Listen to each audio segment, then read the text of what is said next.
Hello everybody, we are back with Beagle Boy Beau this morning. We are out taking a little bit of a walk. We are walking up towards the middle school and the elementary school and the museum on Mount Gallant today. And this is the furthest walk we've done, so he is doing really well. We've been walking around this sidewalk for the last 10 minutes or so, doing lots of turns, going back and forth. Now a beagle is a natural sniffer. They were built to smell, and that is what they want to do. So I gave him an opportunity to have some free time. I still did not allow him to pull on the leash when he moved, but I let him sniff around a little bit, and then we got back into a nice heel position. Right now what he's doing is absolutely perfect. You can see I have no pressure on the leash. Go, good boy.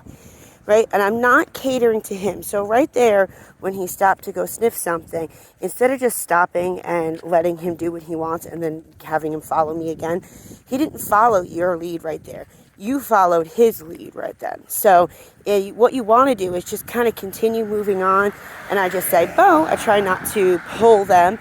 Instead, you want to just give, perfect example, just a little pop, but I kept moving, right? So pop and keep moving. So as soon as his nose touches the ground, now again, this is trickier for beagles and any hounds really. So at that point, instead of just popping all the time, right, you want to make sure that you start doing some turns and getting him to follow around where you're going, rather than just saying you're doing it wrong, you're doing it wrong. You want to make sure you're saying, look, follow me, follow me, follow me. All right, so this is really good. I'm super proud of him. Even with his pressure, he's getting so good with it. You can see he's sitting really fast with it now, which is awesome. Heel. Right there, he tries to go ahead a little bit. So the best thing that I've noticed for Beau is that when he tries to pull ahead, I give him, come on, Bubba.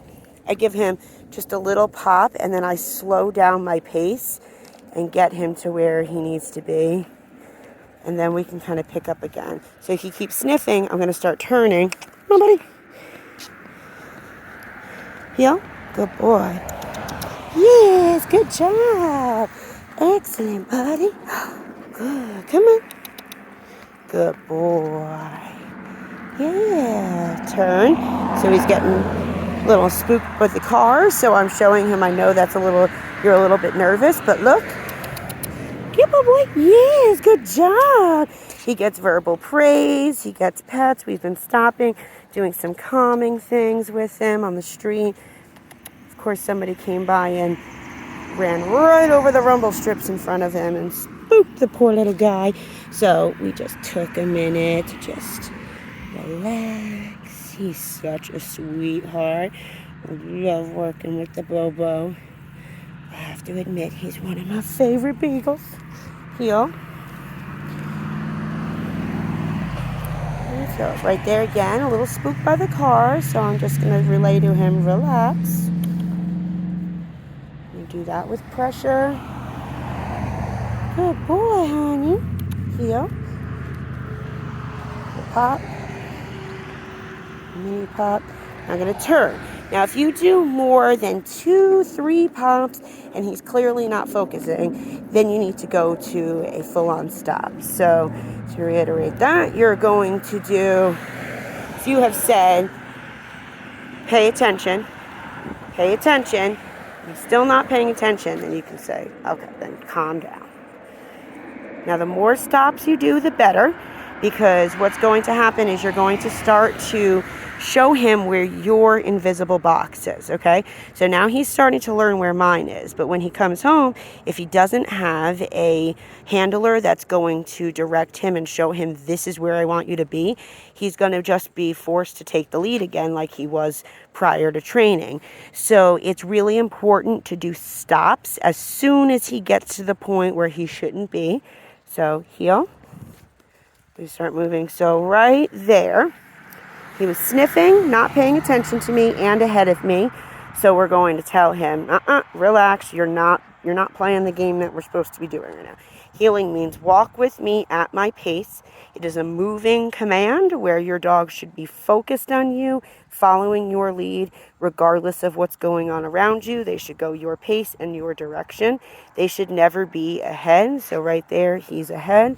Right now, I'm ahead. He got up. So I reapplied pressure because nobody said to get up.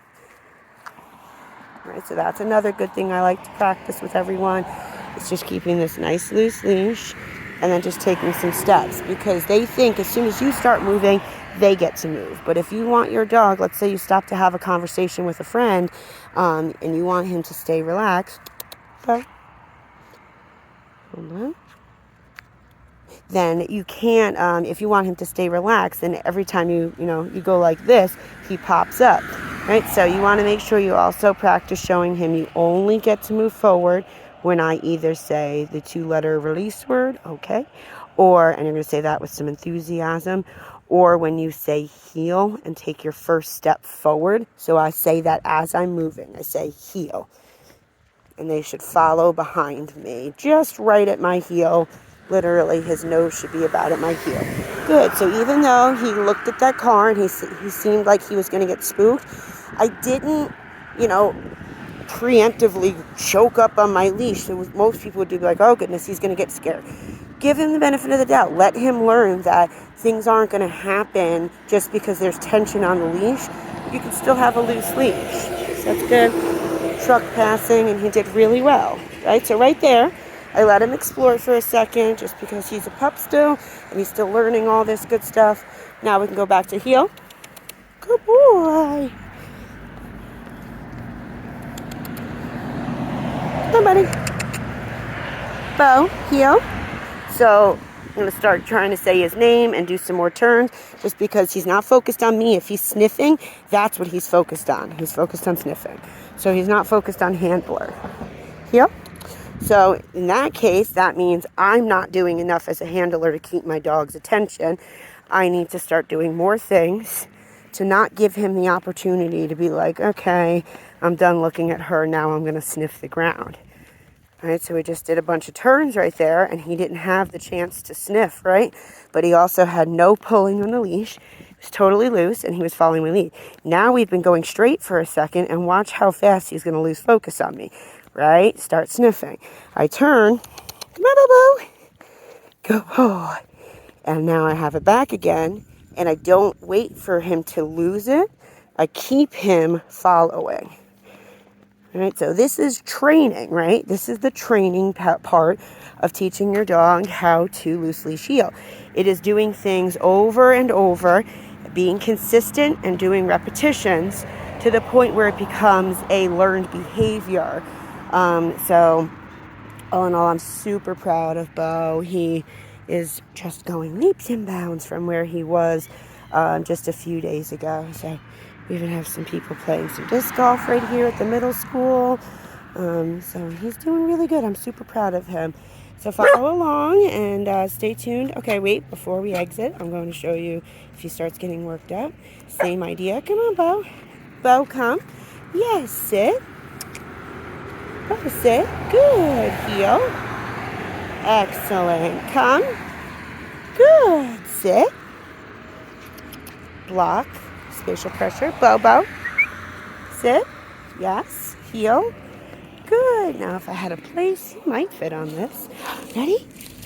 This is a new object, so he might not want to go on it. Good boy. But that's the kind of stuff that you're going to do to work your dog through a situation. Come on, Beau. So look, as soon as he saw them, he heard them talking, he got fixed on them. So before I give him the opportunity to think, what is this? It's it's either frightening me or giving me anxiety or it scares me or I hate it. It doesn't matter what it is. At that point, I need to change his thought process onto something that is more productive with his brain, and that's going to be using your basic obedience. So, come on, Beau. Yes. So that's why having a strong set of obedience on your dog is crucial when you're working through issues, because that's how you're going to raise their confidence in situations they don't like. by using commands that they are confident in, because you've practiced them 1,000 times at your house where there was no distractions. And then you're going to work your way up the ladder and start adding in more distractions. So that's exactly what we're doing in training with him right now. We start off just in the house teaching him pressure and release. Then I go to just working in my cul-de-sac. Then I'll go to walking up and down my street. Now we're at the point where we're actually walking through the neighborhood. And then eventually we're going to start going to the parks and then stores. Right? So it's all just a big ladder that we're going to work up. And we do that, like I said, using that basic obedience to raise their confidence level. So yeah, as I was saying before, though, that is the gist of everything. He is doing such a good job. I'm really proud of all of his progress. We also started working on place yesterday, and we did a little bit more of that again this morning. And he's picking up on that really fast. We're still at the point where we're saying place, okay, place, okay, place, okay, and getting a lot of repetitions of when I say place, it means go to your bed. When I say okay, it means you can get off. And he's doing really good with that. He's picking up on that well too. So all in all, Beau is just making great progress. Super proud of him. And yeah, I know he's going to grow up to be an awesome little guy. So if you guys need help with your dogs, please give us a call today.